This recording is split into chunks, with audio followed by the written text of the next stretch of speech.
Hello everyone, नमस्ते दोस्तों। मेरा नाम संदीप कुमार सिंह है। मैं एक स्पिरिचुअल टीचर हूं और योगा और मेडिटेशन का रेगुलर प्रैक्टिशनर हूं और साथ साथ में स्टोरी टेलिंग भी करता हूं। तो दोस्तों, आज हम एक बहुत फेमस फ्रिक्वेंटली आस्क्ड क्वेश्चन लेने वाले हैं। कई बार लोग ऐसा पूछते हैं कि हम कैसे विश्वास करें कि भगवान राम या भगवान कृष्ण के जो पास टाइम है, जो स्टोरीज हैं, ये वास्तव में हैपन हुए हैं, वास्तव में हुए हैं, मतलब they are real, they are not fictional. कई बार लोग इस तरीके का प्रश्न हमसे पूछते हैं और हमारे मन में भी ऐसा प्रश्न आता ही होगा। तो आइए दोस्तों, इसकी शुरुआत करते हैं।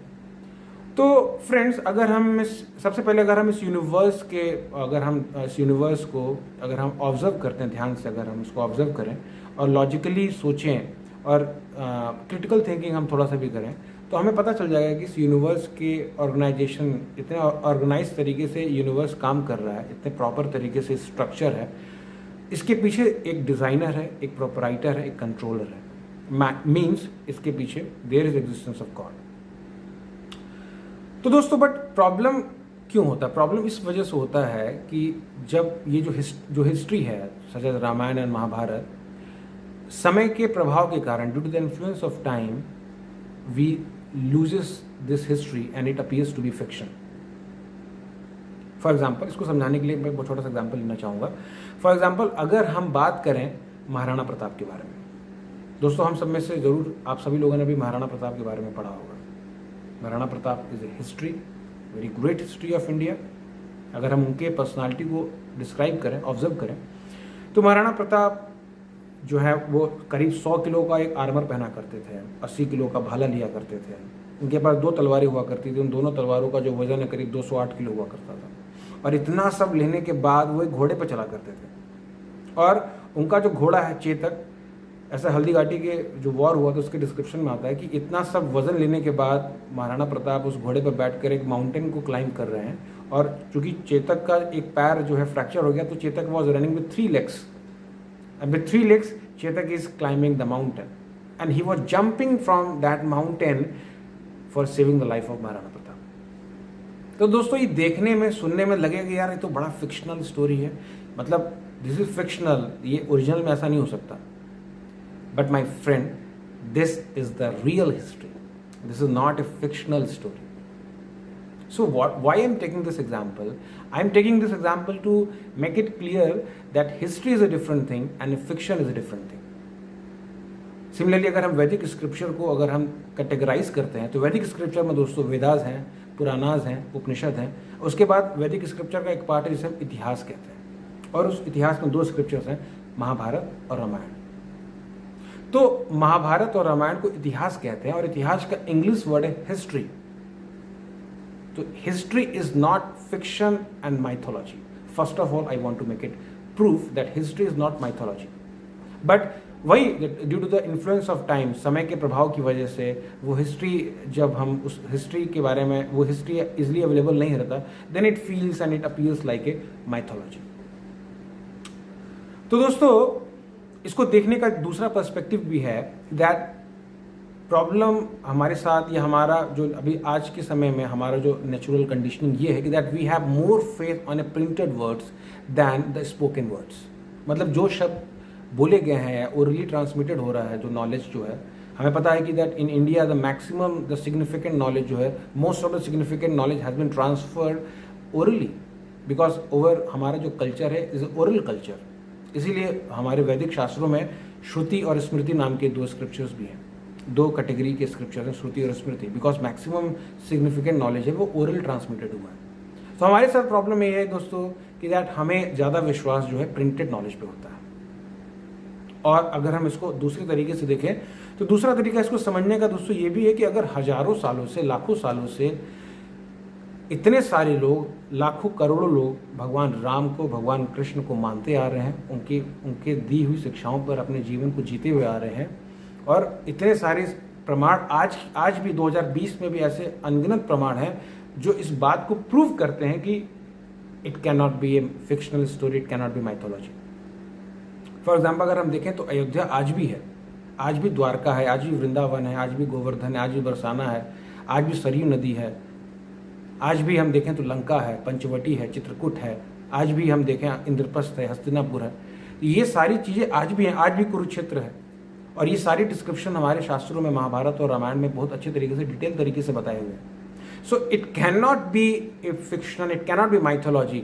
इतने डिटेल तरीके से बताया गया और इसको इतने सारे लोग, एक दो लोग नहीं मान रहे, इसको हजारों लोग इसको फॉलो कर रहे हैं, अपना लाइफ में इन प्रिंसिपल्स के बेस पर अपने लाइफ को जी रहे हैं। और दूसरी चीज़ ये भी है दोस्तों कि जब इतने सारे लोग एक साथ भगवान राम और भगवान कृष्ण की कथाओं को बता रहे हैं और वही सेम कथाएं बता रहे हैं, there is a different variation but the overall story is the same, then it can not be self made story. ये अपने आप बनाई हुई काल्पनिक कहानी नहीं हो सकती दोस्तों। तो दोस्तों अगला सवाल ये आता है कि अगर ये काल्पनिक कहानी नहीं है तो हम इसको कैसे समझें, बिकॉज ये हमारे सेंस परसेप्शन के बाहर है। ये जबकि कहानी है, हम उसको ट्रेस नहीं कर सकते, हम उसको समझ नहीं सकते, because we are born in 20th century और ये स्टोरी आज से हजारों साल पुरानी स्टोरीज हैं। ये घटनाएं, ये कथाएं आज की नहीं है, तो हम इसको कैसे समझ सकते हैं। तो दोस्तों इसको समझाने के लिए भी एक छोटा सा एग्जांपल मैं लेना चाहूँगा। फॉर एग्जांपल, अगर हमें ऑस्ट्रेलिया के बारे में जानना है और हम में से आप और मैं, हम कभी ऑस्ट्रेलिया नहीं गए, तो हम उसको कैसे समझ सकते हैं। हम उसको वैसे समझ सकते हैं कि अगर कोई आदमी ऑस्ट्रेलिया में, जिसको ऑस्ट्रेलिया के बारे में नॉलेज हो, जो ऑस्ट्रेलिया में कभी गया हो, वहाँ रहा हो, अगर उसके थ्रू अगर हम ऑस्ट्रेलिया को समझने का प्रयास करेंगे, then we can easily understand about what is Australia and where it is situated and what is the culture in Australia. By hearing from that person, from the perspective of that person who already know what is Australia, we can easily understand that what is Australia. Similarly, हम भगवान को अगर हम जानने का प्रयास कर रहे हैं, अगर हम भगवान कृष्ण या भगवान राम को हम जानने का प्रयास कर रहे हैं, तो हमें दोस्तों we have to take the help of scriptures and those realize souls our acharyas, those who have realized them in their life. For example, अगर हम बात करें वेद व्यास जी की बात करें, अगर हम वाल्मीकि जी की बात करें, अगर हम तुलसीदास जी की बात करें, अगर हम ईश्वरपुरी की बात करें, अगर हम शिला प्रभुपाद की बात करें, तो समय समय पर भारतवर्ष में ऐसे कई आचार्य गण आए हैं जिन्होंने हमें भगवान के बारे में, भगवान की दिव्य शिक्षाओं के बारे में हमें इस नॉलेज को प्रदान किया है। So we have to understand, we have to realize Krishna, we have to realize Lord Ram from the perspective of our acharyas. By this we can easily understand that who is Lord Ram, what is his quality, who is Krishna. So और दोस्तों दूसरा चीज़ ये भी है कि अगर हम अपने आचार्यों को उनकी स्टडी करें, उनको हम समझने का प्रयास करें, तो हमें पता चले कि हमारे आचार्य जो हैं, जिनका भी मैंने नाम लिया और भी कई आचार्य हैं, अगर हमारे जो आचार्य हैं, they are very compassionate person, they are very knowledgeable person, they are very scholar person and they have a very great compassion for the entire humanity. So इतना जो इतने नॉलेजेबल हों, जिनको इतना कंसर्न हो सोसाइटी के बारे में, जिनको इतना डीप रियलाइजेशन हो, सो ऐसे स्कॉलर पर्सन एक फेरी टेल या एक काल्पनिक स्टोरी पर विश्वास नहीं कर सकते, because they are knowledgeable person, everyone knows, हम सबको एक्सेप्ट है कि हमारे आचार्य जो हैं they are very knowledgeable person. इतने नॉलेजेबल लोग एक काल्पनिक कहानियों पर, एक काल्पनिक व्यक्ति पर विश्वास कैसे कर सकते हैं। और सिर्फ विश्वास ही नहीं दोस्तों, उनकी शिक्षाओं के लिए वो अपनी लाइफ को डेडिकेट कर रहे हैं। We have seen many of our आचार्यज आर डूइंग दिस। उन्होंने अपने पूरी लाइफ को सेक्रीफाइस किया है भगवान राम के लिए, भगवान कृष्ण की टीचिंग्स को समझने के लिए और इसको प्रोपेगेट करने के लिए, और they are living their life on those principles. So it can not be fairy tale story, because इतने स्कॉलर पर्सन लोग इसको फॉलो करें, our basis is our acharyas. और this is not their self made opinion, ये उनका self style कोई idea नहीं है कि राम है, कृष्ण है। This is the knowledge of A entire परंपरा। ये उनका बनाया हुआ नॉलेज नहीं है आचार्यों के, उन्होंने तुलसीदास जी ने अपने मन से लिख दिया, वाल्मीकि जी ने अपने मन से लिख दिया। This is the knowledge of entire परंपरा। ये जो नॉलेज है दोस्तों, it's coming from A chain of discipline succession. एक परंपरा के थ्रू ये नॉलेज हमारे पास आ रही है, और इस परंपरा में there many scholar person, there many acharyas who are very great learned scholars, उनके थ्रू ये नॉलेज पास होता हुआ हमारे पास आ रहा है by our acharya. So this knowledge and this story, it cannot be fairy tale story, it cannot be mythological things. So हम इस तरीके से दोस्तों अगर हम समझे, then we can easily understand, then we can solidify your faith on Krishna and on Lord Ram. और दोस्तों इसको समझने का एक दूसरा तरीका एक और भी है, दूसरा पर्सपेक्टिव एक और भी है कि अगर हम एनालाइज करें उन लोगों को, आज भी 2020 में अगर हम उन लोगों को एनालाइज करें जो आज भी अपनी लाइफ को रामायण, महाभारत, भगवद गीता की टीचिंग्स पर आज भी अपने लाइफ को जी रहे हैं, अगर हम उनके लाइफ को अगर हम एनालाइज करें, we can see the difference. हम उनके लाइफ को ऑब्जर्व करने के बाद आसानी से देख सकते हैं that there is great difference between those who are living their life on the principle of Bhagavad Gita and those who are not living on the principles of Bhagavad Gita. For example, जो लोग भगवद गीता और जो रामायण और इनके टीचिंग्स पर अपने लाइफ को आज भी जी रहे हैं, they are very compassionate person, they are very super person, they are very sensitive person, they have a great concern for everyone, they are very responsible person and they have so much great qualities in themselves. So how this is happening? क्या किसी काल्पनिक व्यक्ति के teachings को मानने से ये changes आ रही हैं? क्या किसी मनगढ़ंत, किसी फेरी टोल या किसी माइथोलॉजी फिक्शनल स्टोरी के अंदर इतना पोटेंसी है कि आज भी उसको फॉलो करने से लोगों के हार्ट ट्रांसफॉर्म हो रहा है? क्या कोई ऐसा, कोई आज भी अगर हम देखें, अगर किसी आदमी की टीचिंग्स को हम फॉलो कर रहे हैं तो इतना सडन, इतने अच्छे तरीके से किसी का हार्ट ट्रांसफॉर्म नहीं होता। तो ये दोस्तों माइथोलॉजी कैसे हो सकता है? बिकॉज आज भी हम देख रहे हैं कि इनकी टीचिंग्स को फॉलो करने के बाद लोगों का हृदय परिवर्तन हो रहा है, लोगों के अंदर से जो है नेगेटिविटी जा रही है, उनके अंदर से जो है लस्ट, एंगर, ग्रीड, जो बुराइयां हैं ये दूर हो रही है by following the teachings of lord Ram and Krishna. So कहा जाता है कि अगर किसी चीज़, किसी वस्तु का अगर हमें महत्व समझना है, the merit of anything can be known by the result of its product. तो रिजल्ट आज भी हमारे पास अवेलेबल है।